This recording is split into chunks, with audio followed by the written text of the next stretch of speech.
we as human beings can heal at a much, much deeper level than we ever believed.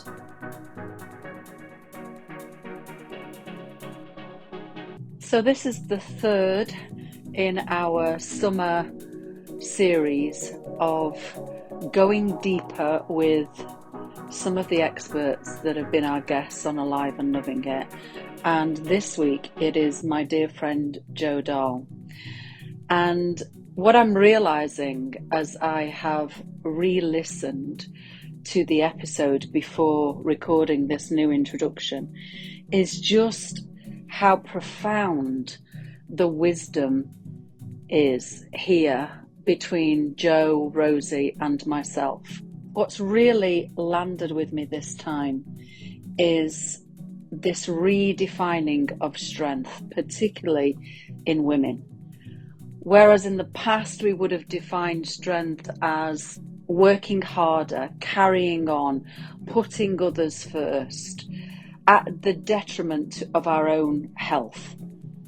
And what Jo describes from the moment she got her breast cancer diagnosis was a strength that was there within her all the time, but until the diagnosis of cancer could never really surface. So the positive impact of the cancer diagnosis not only led Jo to connecting with her strength and connecting with the resources that we all have around us and within us, but also has led to this new work that she puts into the world where she helps others in a completely different way herself, and it is so needed right now. So I really hope that if you're listening to this for the second time, you find something deeper within yourself, or if it's the first time you're hearing it, enjoy. It's a good one. And for our Alive Guardians who are members of our Patreon page, Jo has recorded a very special activation as a thank you from all of us for your support for the Alive and Loving It podcast. Hello, I'm Caramellas. Hello there, I'm Dr. Rosy Daniel. You've just tuned in to Alive and Loving It, and we're here to help you bring joy and energy back to your life. This week, our guest on Alive and Loving It is a very, very dear friend of ours. I met Jo Dall back in 2012 when a mutual friend of ours introduced us, and I knew that I had just met somebody very, very special. I was very lucky enough to work with Jo for many, many years at Weleda, UK, and also I've spent many, many hours in circle with her as well, and she is my dear, dear friend. She's based in Derbyshire. She is a pioneering kinesiologist, energy alchemist, and transformational healer who helps people break free from the invisible patterns holding them back from their fullest potential. Now, she does this through her signature 4 Sacred Keys transformational healing journey, and she guides clients to dissolve deep-rooted ancestral imprints, which release their nervous system overload and unlock their soul's highest blueprint. But her work goes beyond emotional and spiritual transformation. It also addresses the physical body, often relieving long-standing symptoms as their system recalibrates at a cellular level. But what you get to hear now in this episode is how Jo unlocked her gift. And it's through a very tender story of her being diagnosed with cancer in 2022, and where she found the courage and the connection and the trust to come through that period of her life with such grace. And it's deeply, deeply touching, this episode. So I hope it inspires, and I hope it touches you in your soul.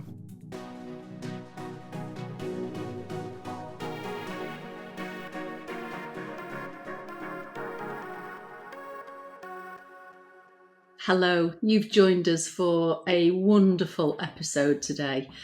This is season 2, and we are focusing this week on the spiritual connection principle.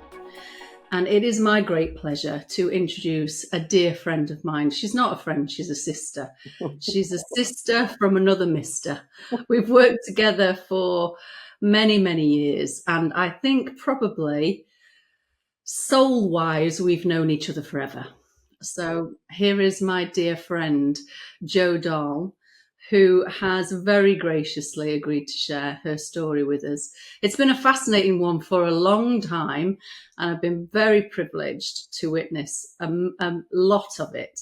But these last few years has been a huge shift for you, Jo, and thank you so much for agreeing to tell your story with us today. How are you?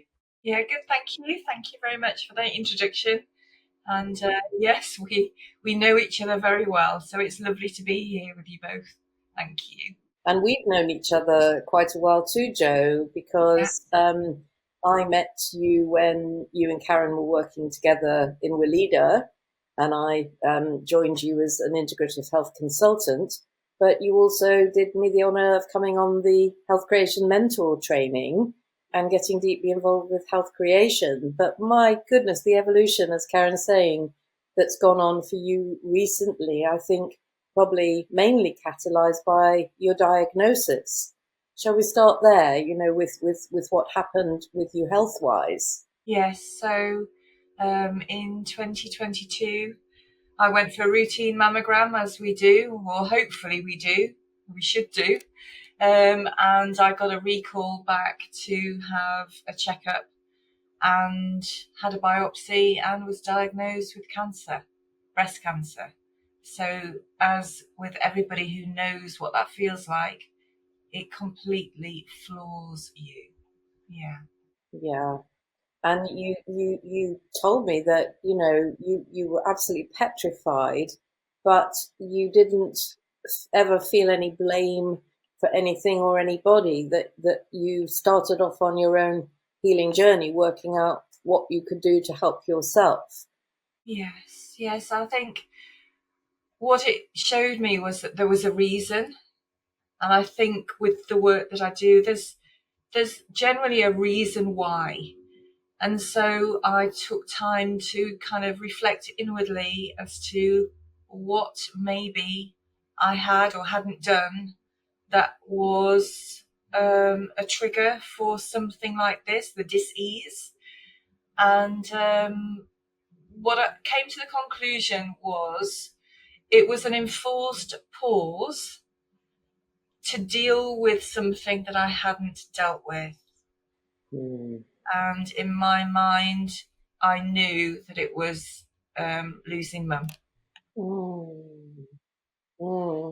So very, very tender stuff, Jo. And obviously, both Karen and I know that you lost your mum from the get-go, didn't you? Yes, yeah. Yes, she had fast onset dementia.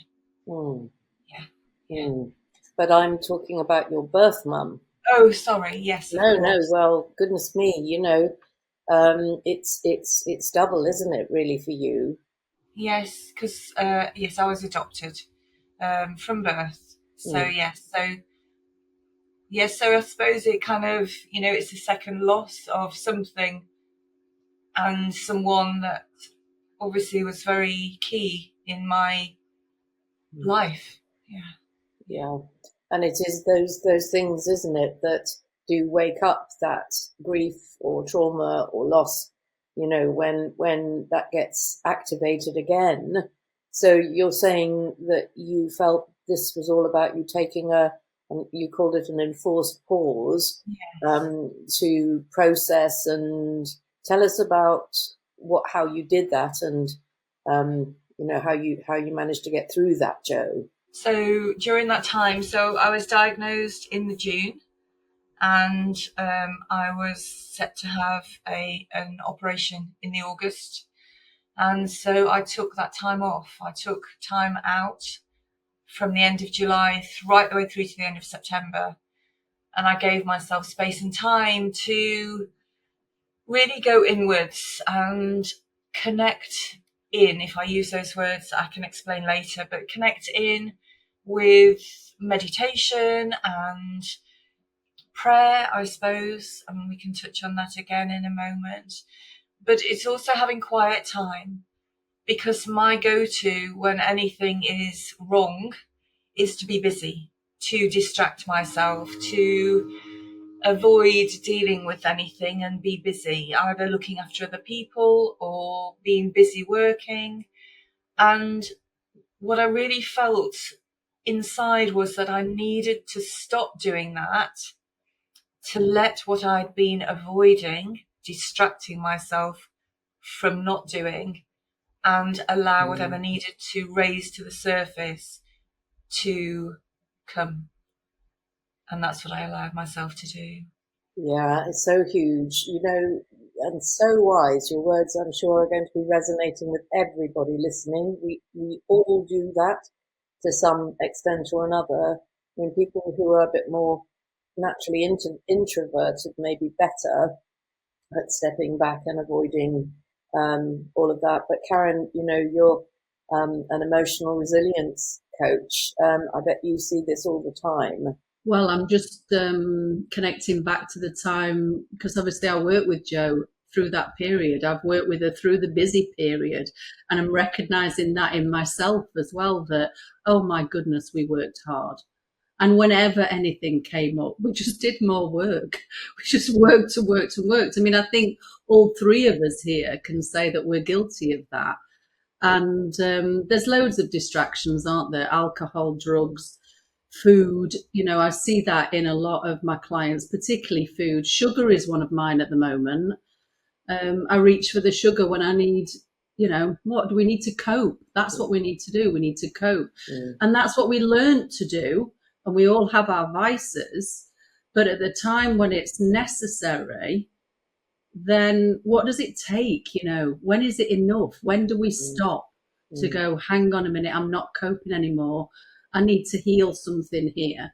So witnessing that in Jo at the time, actually, I tell you, my reaction was I was a little bit scared for her, because I have seen Jo work and be really successful in her work. And at that time when she went, no, I'm stopping, that had an impact on me, because it was a change in my friend.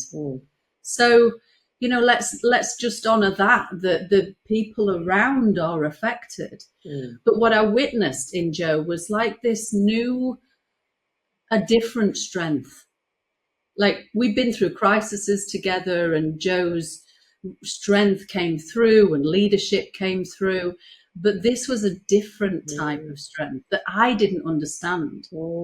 So, I mean, have you got a reflection on that now, Jo, how different it was for you? Yes, I think so, because in all of my life, I've kind of pushed myself, made myself, challenged myself. Yeah. I've kind of wanted to be the best version of me, but I have, just forced myself to do things that I felt like I needed to do.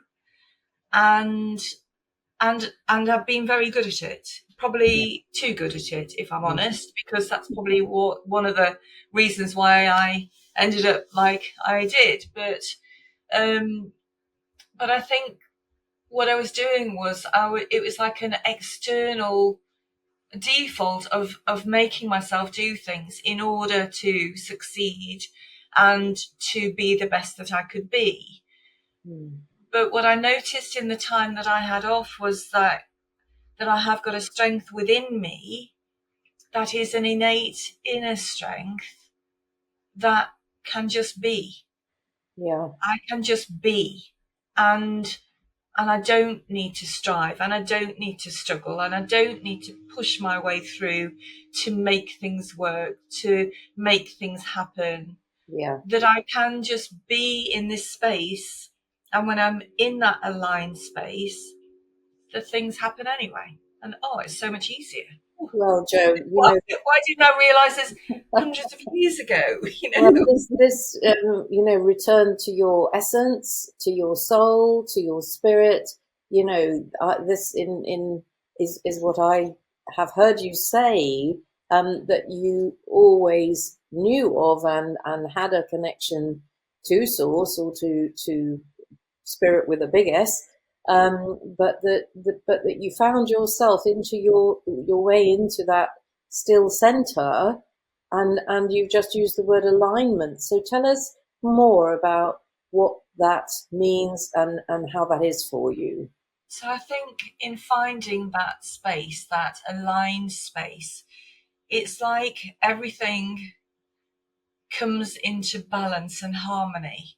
And instead of coming from an external chaotic place, that it comes from a very still place, a place of knowing, of trusting, of believing, and things just magically unfolding with no effort, with no pushing, forcing, struggling, striving. And it's in that moment that really your spirit, your soul, whatever you would like to call it, it takes a breath, it takes a pause, it goes, finally, she's aligned with me. And suddenly everything goes in the right direction. And the things still happen. I would still say I'm a strong person, but I'm not making myself be a strong person. I am a strong person, and it's not taking all my energy to be a strong person anymore. And I think that I can't really articulate anymore how that is, but that I hope that explains to the listener what I'm trying to say. Yeah, I mean, perfect clarity there, Joe. Thank you for that. And I would call it being in flow. You know, you're in flow with life. You're co-creating with life instead of trying to push against it. And it takes less energy, and you are in rest and digest, I guess, Rosy. You know, really from a vagus nerve point of view, you're coming into that state of balance. Well, yes, I think that's the outcome of it, or one of the outcomes of it. But it seems to me, you know, the Buddhists say to us that the illusion is separation, and that we most of us are living in that state and belief that everything's down to us. You know, we're completely responsible for everything that's going on around us, and we haven't got that connection to source. And what I've heard you say, Joe, is that you've become completely rooted in that connection to your higher self and source energy, that this has created in you huge trust and possibly a feeling that you're not on your own, you know, with this life of yours, maybe for the first time fully. Yeah. Does that sound right? Or yes, yeah, no, it definitely sounds right. The way that I would describe it is normally we go through our life with our friends and our family, and we draw on their strength, and they offer us tremendous strength, don't get me wrong, but there has always been an interest in spirit and a higher self and more than for me. And during the time that I paused, I really gave myself the space to connect even more. yeah. Now, you know, how did I connect? Some people would pray, and that's okay. Some people would talk to the universe. I decided not to be picky, so I called on the universe and the angels and the celestial beings and the star people and my spirit guides and helpers and the elements, the directions. I called in everybody, even my ancestors, and just thought, right, I'm going to just go for it here, see who rocks up to help and support me. And I just got that sense of, in the alignment, that I am supported, not on an earthly plane. Mm. And it sounds like you were feeling the love from that level. Yeah. Is it love? I don't know if I would have named it like that, but you're probably right. But it was an inner knowing, an inner trust, an inner faith that there was more than just me looking out for me. Beautiful, beautiful. And you, having taken this big pause, things started to change for you, Jo, didn't they? I think your life had changed quite dramatically. What were the things that that became clear that you had to change? So my work-life balance needed to change. My time that I gave myself to connect in to source, to spirit, I knew that I had to have that as a given. It was part of my day. And then what I found through the work that I was doing, that then I connected with people who could guide me and support me to take that level of spirituality to another level. And during this period of time, a dear friend of mine who was also giving me spiritual healing whilst I was going through this, we'd already started to work together. She'd channeled for me a healing journey for my clients, but I'd never really connected with it totally, not fully embodied it. And suddenly it became given that actually the dots joined, and I knew why I'd had that healing journey channeled for me, because I needed it for me. But then I also realized that we as human beings can heal at a much, much deeper level than we ever believed. Fantastic. So you mentioned there guides and a teacher. Tell us about your teacher, Jo, that's helped you to develop this connection. So she's a beautiful soul called Julie-Anne Hart, and she has been connecting into spirit and the elders and the grandmothers for many years, and she works with people to channel for them their next level self. So the wisdom she channels is specifically related to what you do and what you are here to do. I love that. Next level self. That sounds like the name of your next book, Jo. Love it, love it, love it. How amazing. So, and where's this taking you now? You know, you've obviously put in hours of devoted meditation and connection and study. Where's it taking you, Jo? Who knows, Rosy? That's the one with that one. She's waiting to find out. She's waiting to hear. So with the clients that I've worked with kinesiology, sometimes they used to say to me, there's more to heal, there's more to deal with, there's more to address, there's more to release. And with the channeled healing journeys that I have now, it's taking people beyond where they ever thought was possible. So it's not healing the reason. So, you know, clients come to me, as they do with you, with concerns, physical, emotional, spiritual concerns.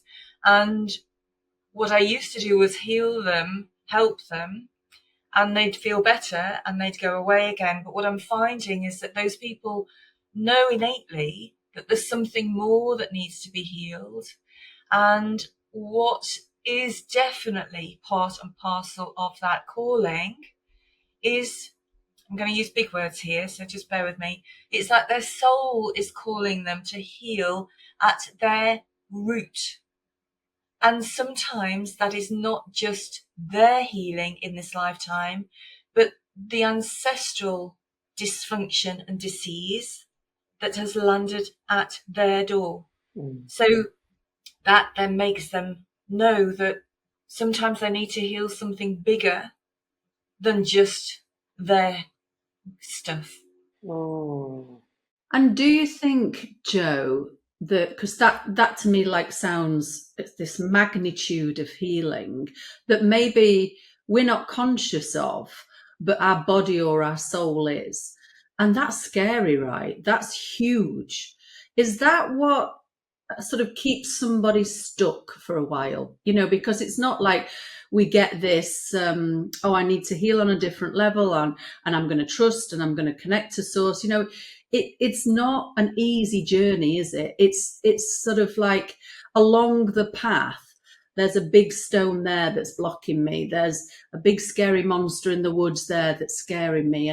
And people like pull away from it, don't they? I'm just really conscious of that edge of what is it that finally helps somebody tip into, yes, I'm ready to face this huge thing, or no, not yet, and I pull away. Because people can disappear, they can be ready right at the moment of change, and then you don't see them for another couple of years or something. So I think the way that I would describe it now, and it's clarity is coming over time, and I'm by no means there, but it's coming slowly.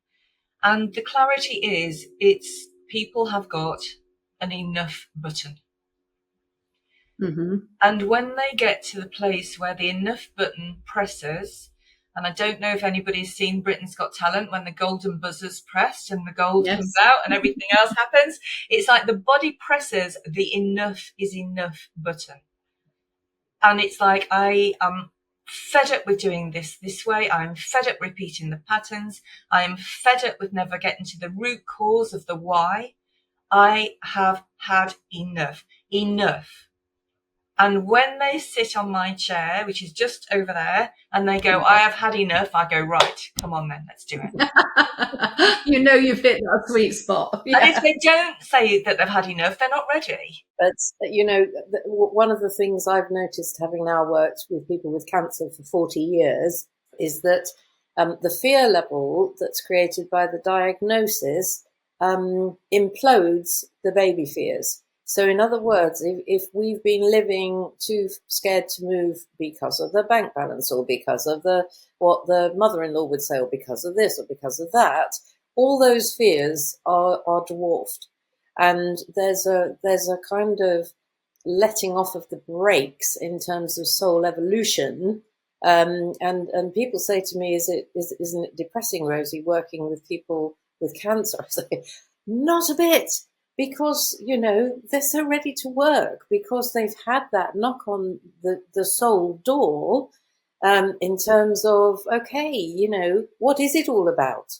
What's my life about? What's my being about? What's death about? What do I need to do in this lifetime for my healing? But, you know, going back, Jo, to what you say about ancestral patterns and, you know, Buddhists might call it karmic patterns, familial patterns. We've talked quite a bit in our podcast about the things we carry for other people. One of my beautiful teachers, Judith Hemming, who does family constellation work, helps to make visible what it is in a family constellation that we're carrying for each other. And she describes us as being love drenched as children, you know, because we feel and we pick up the pain and the angst and that goes on down through the generations. So I think it's not so foreign, this concept, you know, of what's coming down through the family and the ancestors that's there and ready.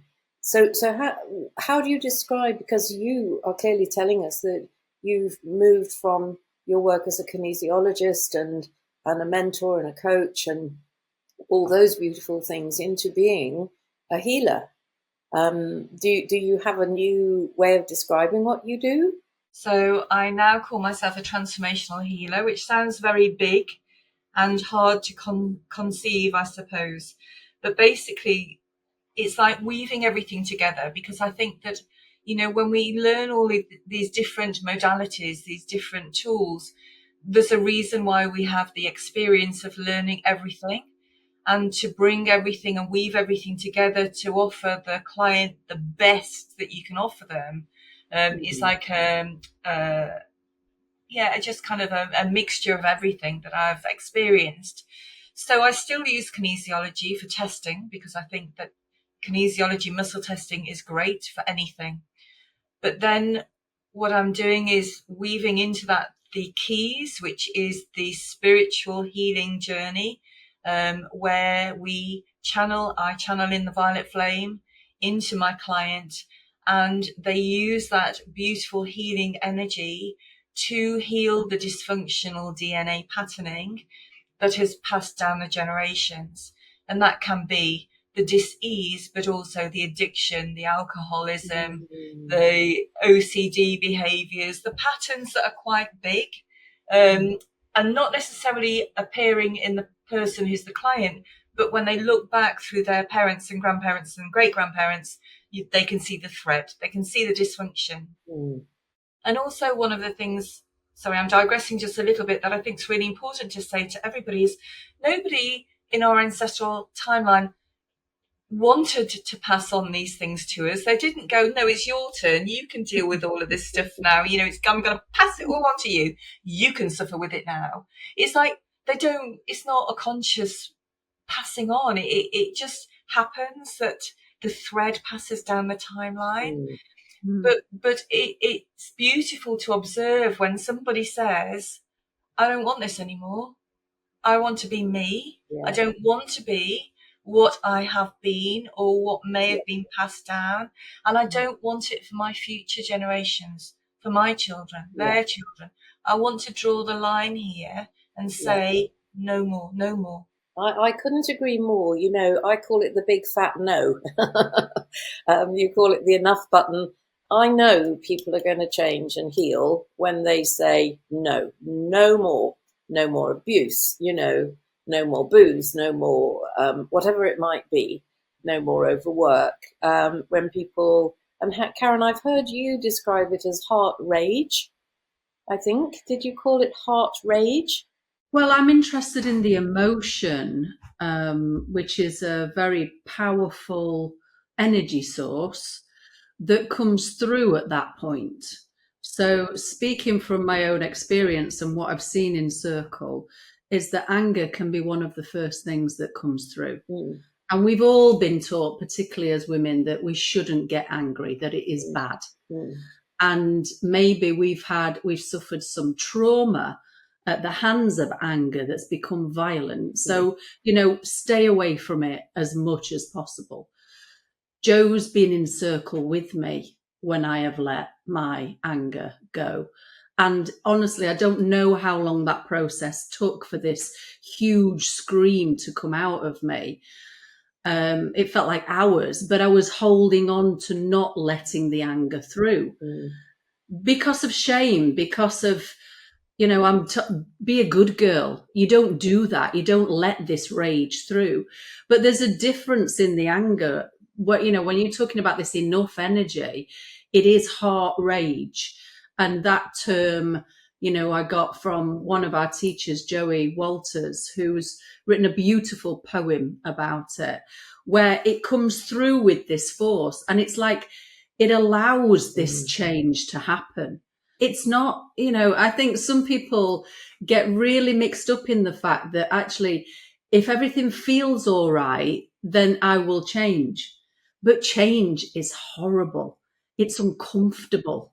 It's got anger in there. It's got sadness. That's probably the first emotion that comes through after the anger is this huge sadness, grief in there, everything that we've been pushing down, so when there's places like the spaces that Jo opens up in her beautiful treatment room and in Circle and in retreats and things like that, they are spaces that are being created by many of us to hold this energy that is going to come through at the point of no, enough, change. I mean, I think there are shades here, because the emotional release that can go on in a beautiful held space like your beautiful circles, it's that is definitely really powerful release work and blessed work, and that energy of the kind of enough button that you're talking about is like,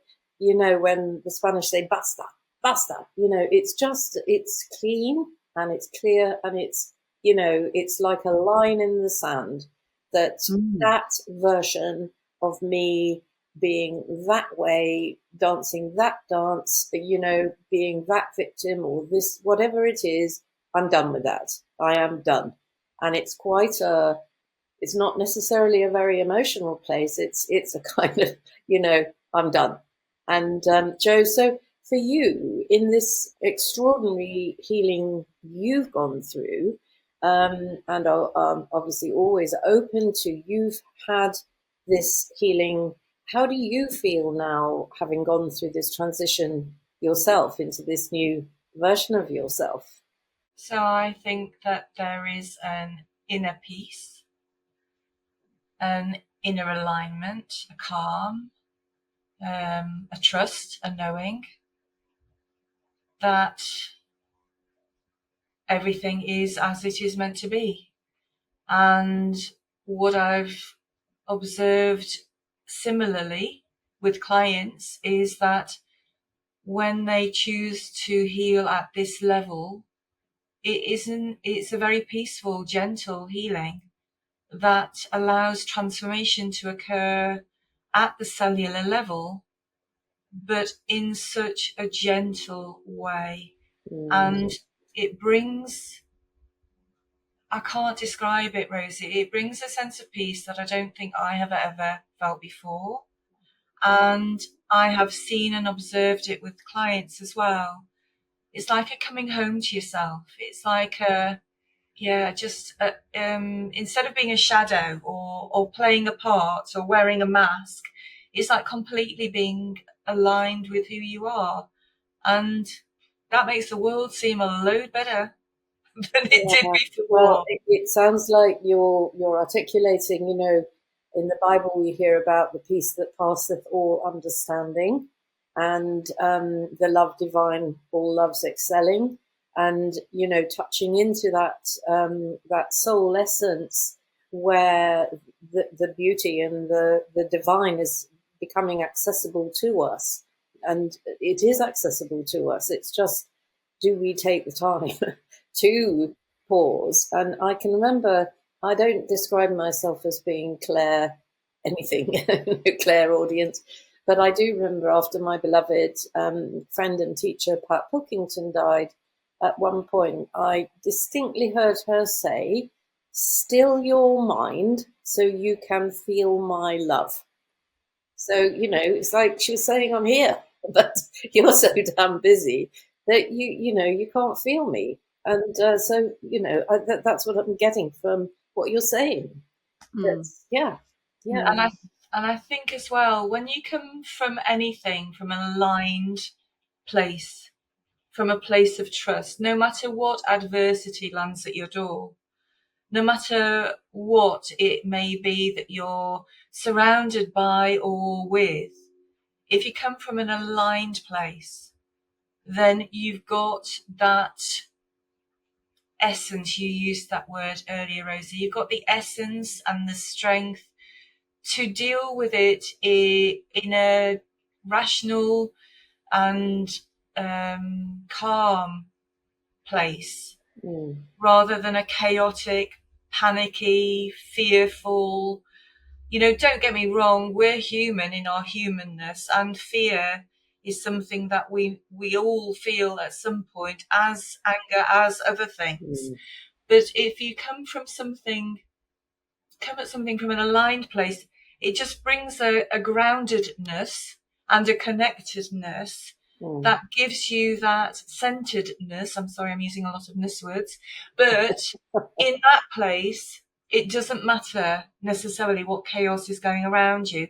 And interestingly enough, there's been a situation occurred recently where I've kind of asked for some guidance and help. And all I keep hearing, and I know you hear too, I'm auditory, is stay in your aligned place, because in that place you are doing the best that you can do in any given situation or circumstances. And then whatever's going on or however people are around you, then that's their stuff. You keep yourself centered and aligned. Wise words, wise words. And Jo, I know that you did another amazing thing in terms of rite of passage to your next level self. Tell us about your very, very big bicycle ride.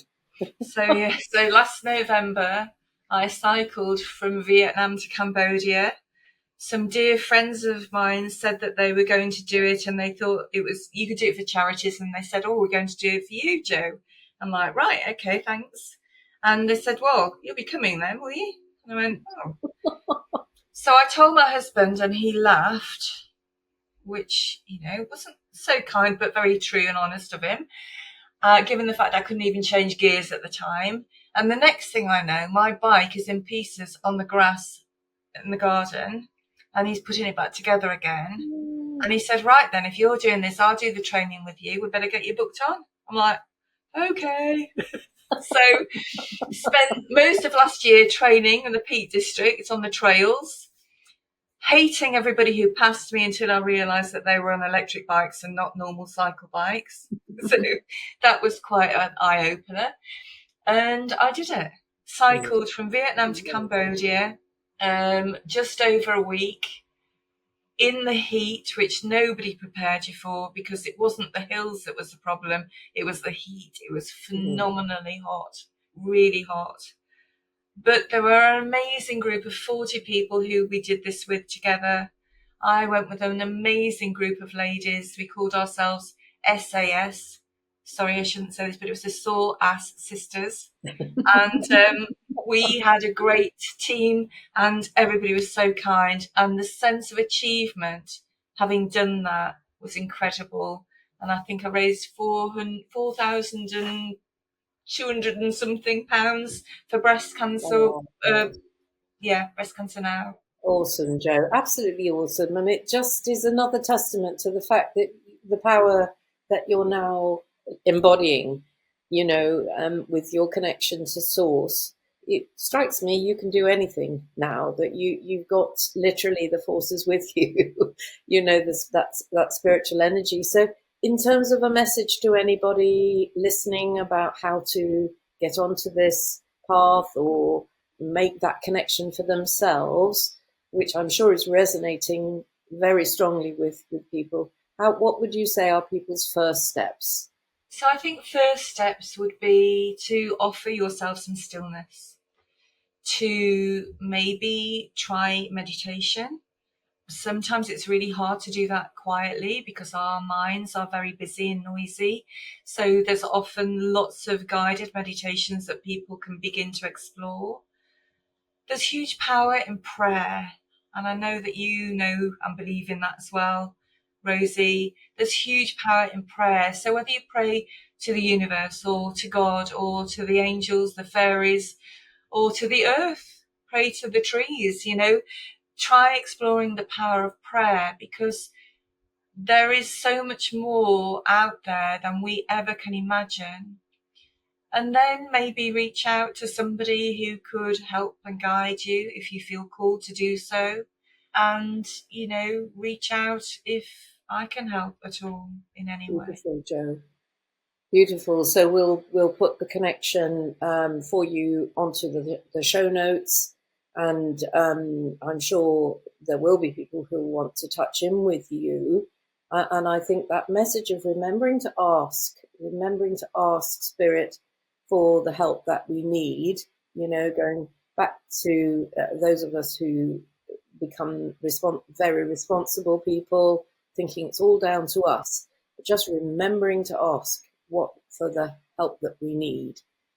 So, Karen, in terms of hearing your beautiful friend and witnessing Jo in this incredibly beautiful state of transformation, what would you like to say? Well, I think I say this every episode, that if you're listening to this, go over to the YouTube channel and have a look at Jo, because not only is she through her cancer and clear, but is absolutely a picture of alive and loving it.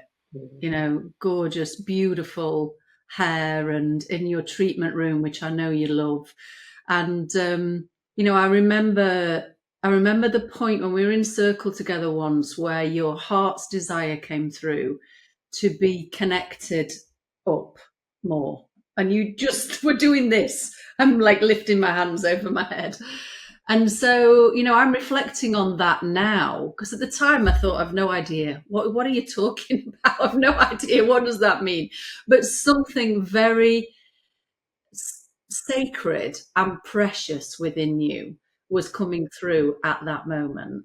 So it's such a deep, deep honor to witness that in somebody else, and to see you from that point of heart's desire through the pain and the fear of a cancer diagnosis, the strength that then came in, the peace that you now have.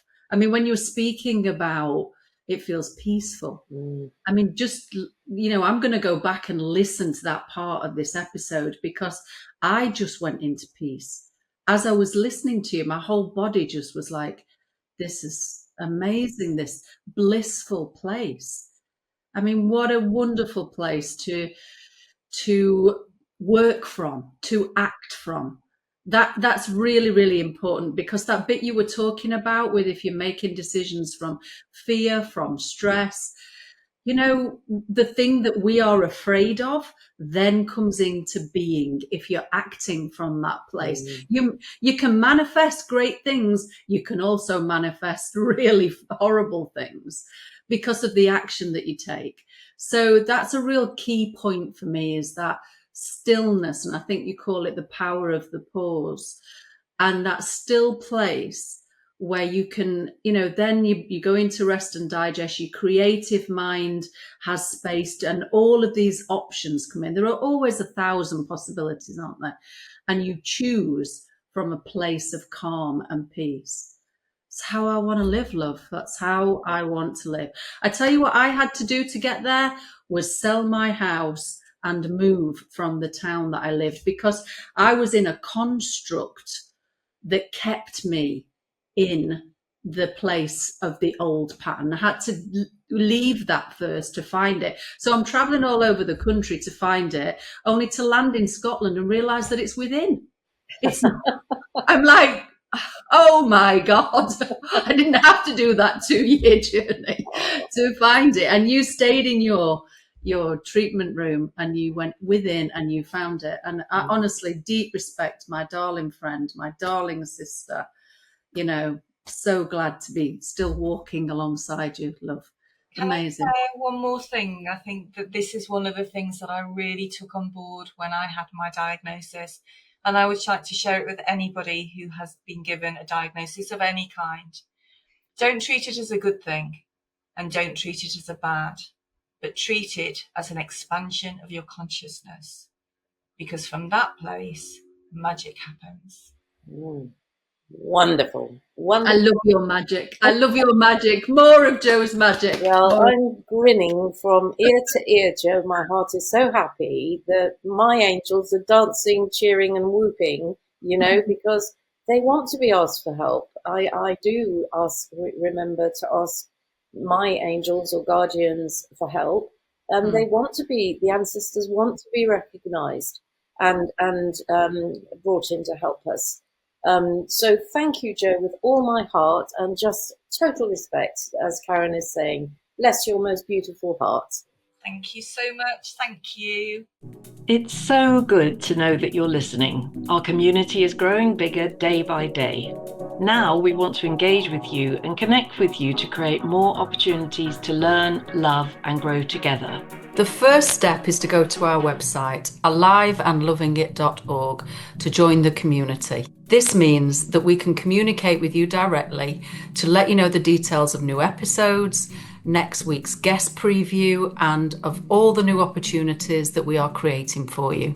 And in response to the huge interest that there's been in our inspiring guests, we've created for you on the website an exciting Go Deeper page, giving you direct access to our guests and their services. And if you're new to the podcast, we strongly recommend that you go back and listen to the earlier episodes, because we have some of the most inspiring teachers, scientists, authors, and therapists of our time sharing their wisdom with you. Our other invitation to you is to become a guardian of Alive and Loving It and join the beautiful group of people helping this podcast and community continue to grow and reach more hearts around the world. If you visit the website aliveandlovingit.org, you'll see our winged heart logo in the top right hand corner, which will take you straight to our Guardian page on Patreon.